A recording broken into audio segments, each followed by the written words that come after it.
Welcome to my weekly spiel. Welcome to my weekly spiel. Yada yada blah blah blah. Yada yada blah blah blah. It's time for Margaret's weekly spiel. Greetings and salutations. This is Margaret Franklin of Margaret Franklin Creations, welcoming you to the latest episode of Weekly Spiel. Today is Monday, December 11th, 2023, and I am here in my apartment. And I'm feeling kind of exhausted and burnt out from all the drama this past week. As you can see, I finished the Paul Stanley horse on my Kiss carousel quilt. And I was thinking to myself, where have I seen this pose before? And I realized, yeah, he looks like that in that famous picture where they're all on top of the Empire State Building. And there's Jean, the first horse I did. And now I'm working on the Peter Criss horse. Ace Frehley is still on the chair. He's next and last. And, this has been one hell of a week, I tell you what. Oh, one thing after another. First, when I got my visa bill, my so-called minimum payment had skyrocketed to $1,700. That's why I am depending on commissions for all my customers. I know my work takes a long time to do, but it does get done, and my customers are happy and satisfied with my quality and craftsmanship.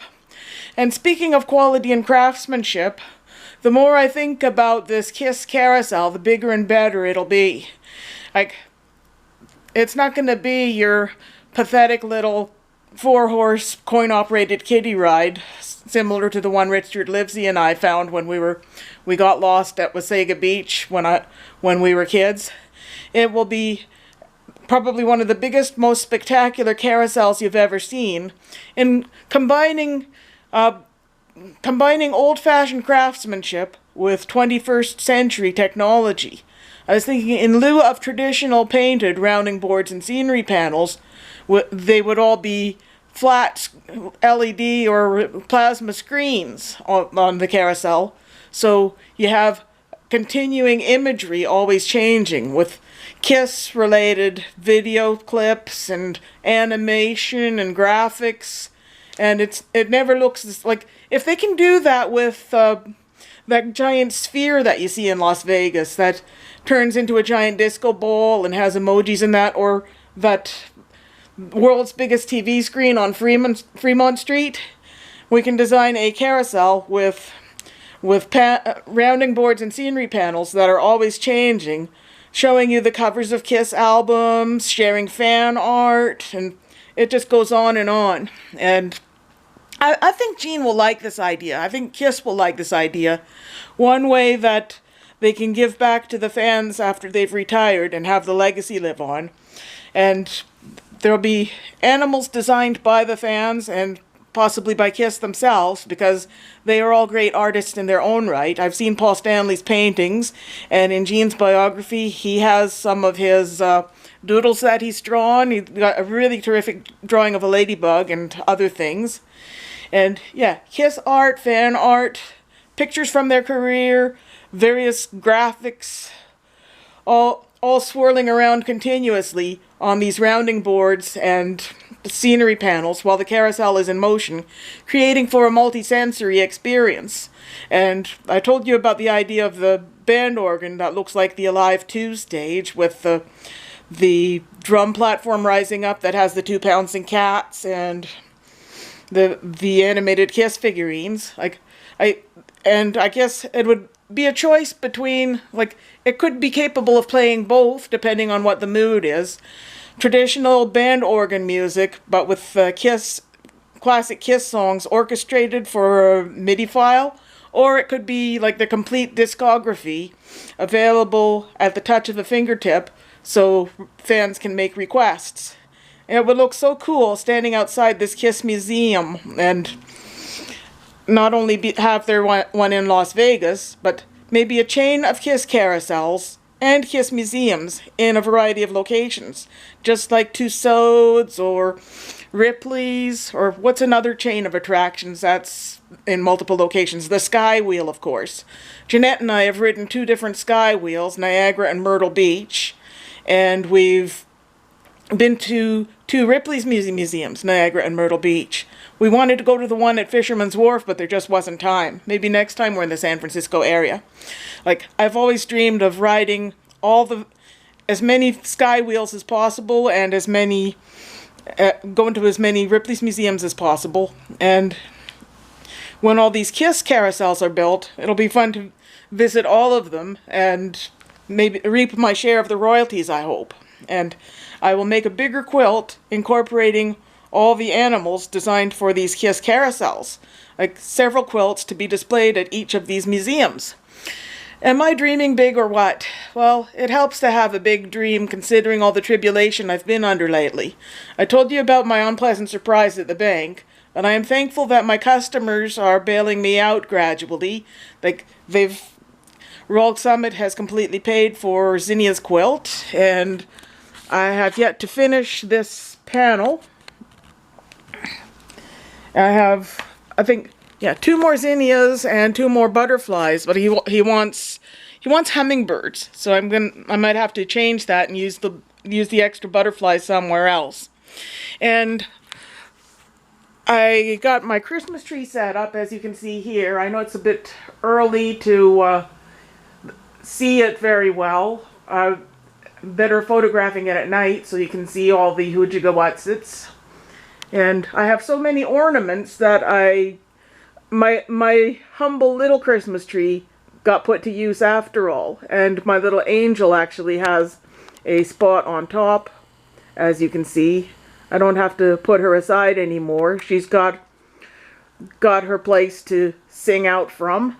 Because I could still use Tigger. He wasn't exactly usurped by this. Don't you just love this flashing LED topper? I went overboard in Myrtle Beach, and I'm paying the price for it. So my career's got to become really successful. Anyway, that's not the half of it. Wednesday, I went to the hospital with Jeanette because she had to have her colonoscopy. And this was her worst experience yet. When she woke up, her throat was extremely sore for several days to follow. She thought she might have caught that flu that Paul Stanley had. I still haven't been vaccinated yet, I'm afraid. But she had to throw up several times when she got home. She felt like she just wanted someone to shoot her. And when I got home from her place, I realized I couldn't find my passport. There was the money was there. My Western Union had my customers had sent me over $2,000, but I couldn't claim it without my passport. And they won't take anything else. I don't have a driver's license. I don't have any other kind of ID.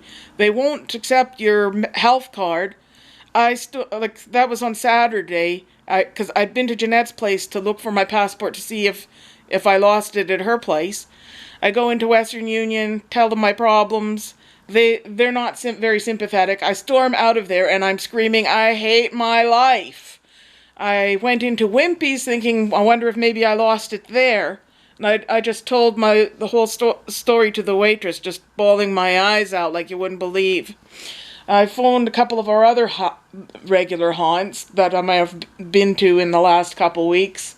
Hardy John's, I didn't lose it on the bus. Durham Transit didn't have it. The hospital didn't have it. I spent at least 2 or 3 days tearing this place apart. I finally found it on the floor in front of the closet. It had slipped behind the TV tray where I have a lot of stuff piled up. It's pathetic. I got so much stuff piled up. I've been pouring my heart and soul into all the work that I'm doing for my customers, all my embroidery and my craft projects, that the place is getting to be a bit of a pigsty again, I confess. So I do what I can when I can, and I find I have to keep sitting down because I keep getting overwhelmed. Even decorating the Christmas trees felt like a real chore, because I had this cloud hanging over my head about the lost passport. But I'm just so thankful to God that I found it, and I was able to cash my money today, put most of it in the bank, and put money aside, because Jeanette actually, she paid for this tree, and I'm going to pay her back for it. Like, came to about $280. Like, it had to be shipped all the way from China. It Arrived here by way of Anchorage, Alaska. Took about a week to get here after she ordered it. But I knew I couldn't have any ordinary tree. I didn't really like any of the ones I had seen at Canadian Tire or Walmart. I had to have a purple tree. I knew, or at least turquoise or hot pink. Something outrageous and kitschy. Something that was just totally me. And Christmas ornaments have been my ruin this year. I blew $3,000 on crap at Myrtle Beach, and I must have spent at least $200 or $300 on Christmas ornaments.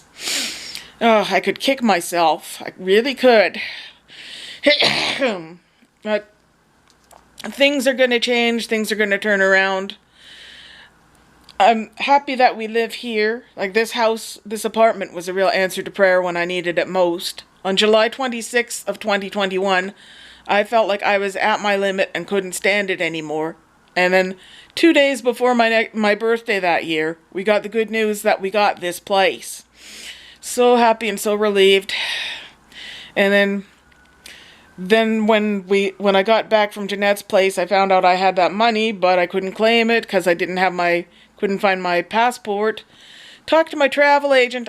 Thank God I am spared the agony of having to go and get another passport, because it would have involved going to my travel agent early in the morning, and her office, I kid you not, it is in the worst part of the mall, right near the escalator where all the baby strollers come out, and that is my worst sensory trigger.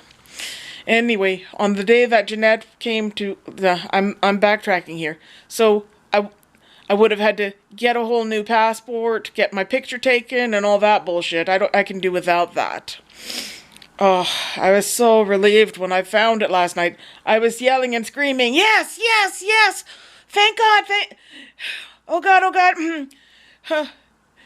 My husband was saying, they're going to call the police. They're going to think I'm killing you. Oh no, I think it probably sounds more like I'm having the best sex ever.